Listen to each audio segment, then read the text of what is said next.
Hey, we're on location again, this time at a lovely building called the Fred Young's Building on Shrestha Drive in beautiful Bangor Township, Bay City, Bay County, Michigan.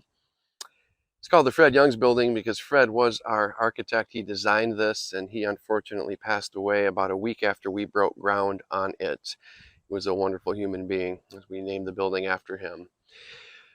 This building is about 8,600 square feet, about 50 deep and 170 something long. We've had an electrical contractor, CPA, chiropractor as tenants since day one.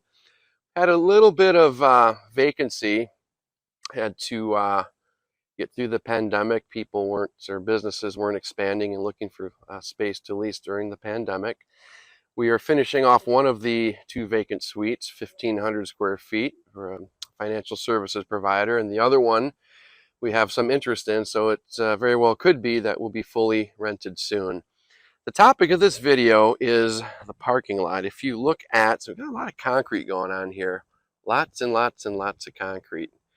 The lot goes the front of the building, between the building and the sign. There's probably 8-10 more spots you can't even see.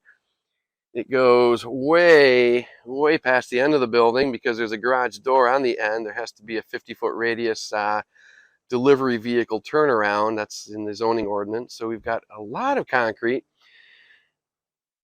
Not any asphalt, but a lot of concrete. Now this accent piece looks different. It was meant to look that way. This was originally designed to be a planter area with respect to the fact that the parking in this end of the lot is across the drive.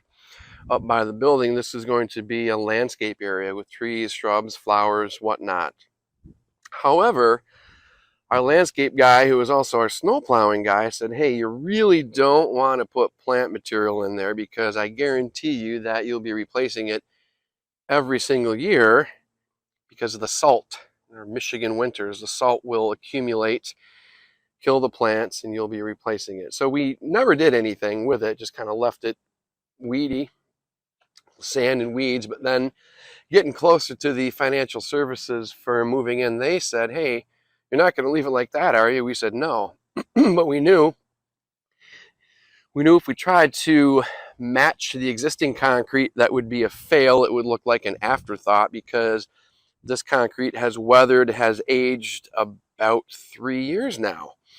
So we talked to our concrete guy. We said, hey, what if we do an accent area here? We pick a contrasting color and we stamp it. And get a little bit closer, you can see that the color and the texture are a little bit different. So if you give a little bit of thought to things before just mixing up a few bags or getting the concrete truck and plopping it down, you can actually make it look like it was always meant to be that way. And I think this is a very, very nice accent area of our parking lot. So something doesn't always have to look like an afterthought. Be sure when you're engaging in these projects, you talk to the right people, get enough opinions before you make your mind up and pull the trigger too soon. So this is our accent piece in our parking lot. Simple, but effective.